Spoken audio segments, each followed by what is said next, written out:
Hi there. If you're trying to locate your archived posts on Instagram, the process is simple once you know where to look.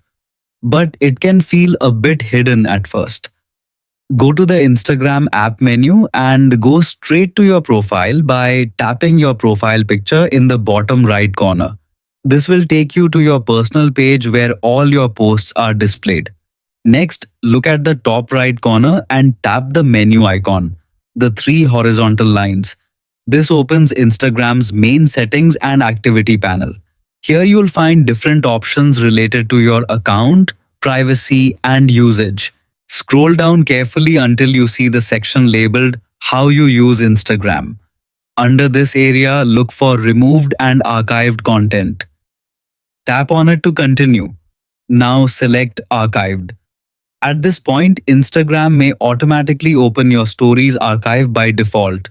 Don't worry, your posts are still there, just not showing yet. At the top of the screen, you will see a drop down option that likely says Stories Archive. Tap it and switch to Posts Archive. This will instantly display all your previously archived posts that you have hidden from your main profile but not deleted.